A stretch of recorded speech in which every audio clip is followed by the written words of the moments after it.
du ministère des Affaires étrangères français, on parle de dérèglement climatique. Je vais donner la parole à un des étudiants, je ne sais pas si c'est Maxime Sourdin ou Adrien Leduc qui veut commencer, qui veut poser une question ou faire une petite intervention brève, une sorte d'intermède avant de remonter ensuite à la table ronde. Je vous donne le micro. Maxime, vous voulez vous lever ? Bonsoir à tous, merci de nous avoir invités aussi à ce débat. Je me présente, je m'appelle Maxime Sourdin, étudiant en 4e année à l'antenne de Caen, un master dont l'intitulé est Ingénierie de la concertation, une thématique qui a été plusieurs fois abordée par plusieurs d'entre vous. J'aurais une question spécifique à poser à monsieur Dominique Ramard. Vous avez évoqué le fait qu'une partie importante des financements de l'Union européenne à la Bretagne allait être mis à la disposition du développement des transports. Le fait est qu'aujourd'hui, dans le cadre de mon séminaire, je travaille sur un projet de débat public auprès des populations étudiantes sur le projet LNO-BPL, ligne nouvelle Ouest Bretagne-Pays de la Loire, qui est porté par la Commission nationale du débat public. Et l'objectif de notre mission est justement d'aller vers les populations qui n'assistent pas au débat public. Or, ce projet se déroule à l'horizon 2030, et donc les futurs usagers de ces lignes seront les étudiants d'aujourd'hui, et ils seront aussi les payeurs. La semaine dernière, j'étais ici à Rennes, nous avons fait une démarche de porteur de parole dans un lycée et à l'université de Rennes 2 pour essayer de mobiliser les étudiants autour de ces questions. J'ai malheureusement de résultats mitigés. Nous allons dire que pour la plupart d'entre eux, ils n'étaient même pas au courant que ce projet existait, qu'il était actuellement en débat. On assiste finalement à une sorte de vision court-termiste chez les étudiants, préoccupations de loyer, etc., de financement des études. Et comme vous l'avez évoqué, il faut absolument impliquer toutes les populations dans ce type de projet. Et avant tout, identifier des besoins.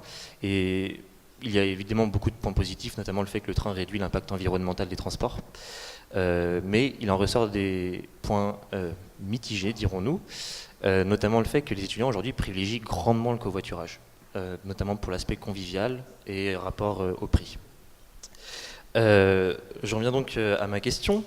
De quelle manière mobilise-t-on des publics qui ne se déplacent pas et surtout qui n'ont pas de vision de long terme ?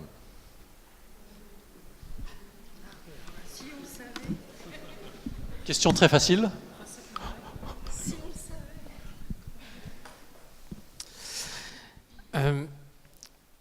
Dans tous les grands projets, on voit qu'aujourd'hui on a du mal à engager des concertations complètement abouties avec le citoyen.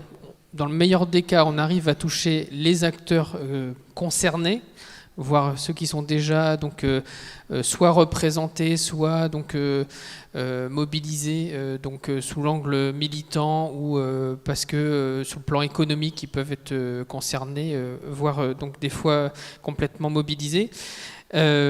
Mais sur tous les projets, on s'aperçoit que finalement, c'est quand le projet existe que les gens commencent à prendre conscience. Donc là, quand on parle du débat sur la ligne donc, grande vitesse entre Rennes, Brest, Rennes, Quimper, Rennes, Nantes, on voit que c'est pour 2030, dans le meilleur des cas, pour engager les travaux. Donc forcément, ça ne concerne pas les gens, en tout cas, ça ne concerne pas leur quotidien. Et donc, comme ce projet n'existe pas, il n'existe que dans le débat qu'on appelle débat public, mais qui pour moi n'est pas vraiment un débat public, parce que justement, il ne concerne que ceux qui sont déjà informés ou pré-informés.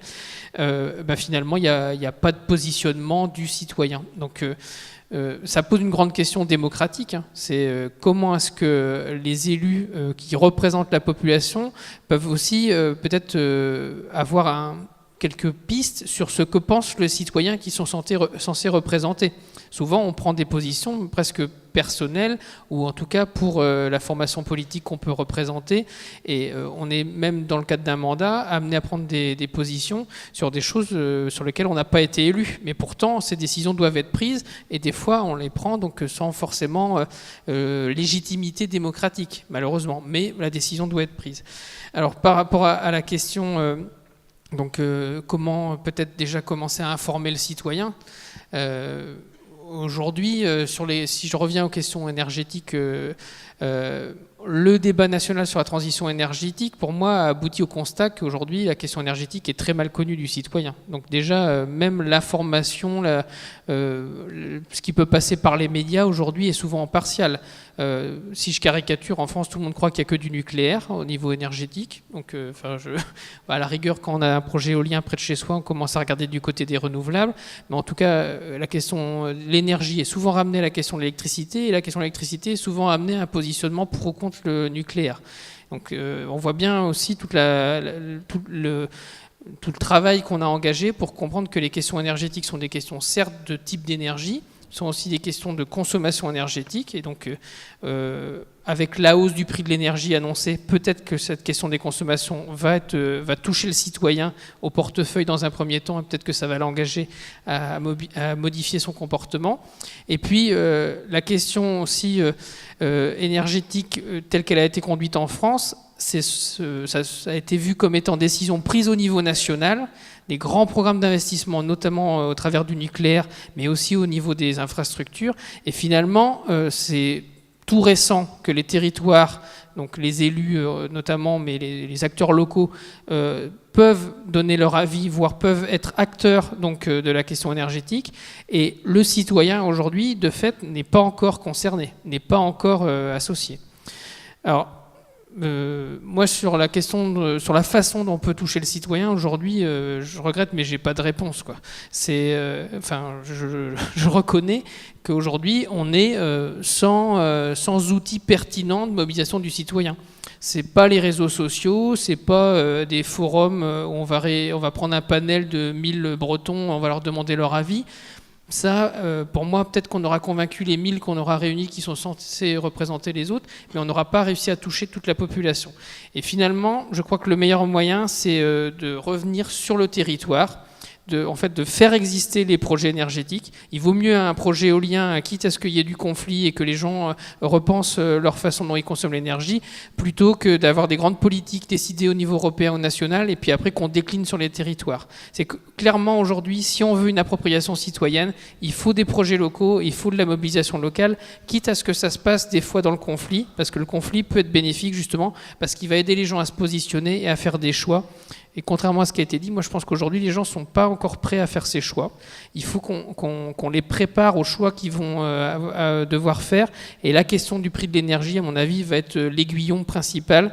Malheureusement, elle risque de toucher en premier les précaires. Donc c'est important de mettre en place des politiques de soutien à la précarité ou de lutte contre la précarité, et aussi elle va toucher les entreprises, celles qui n'auront pas anticipé sur la compétitivité du côté de l'énergie, elles vont, à mon avis, elles sentir le mur assez rapidement. Et enfin, c'est demain, hein, c'est rapide.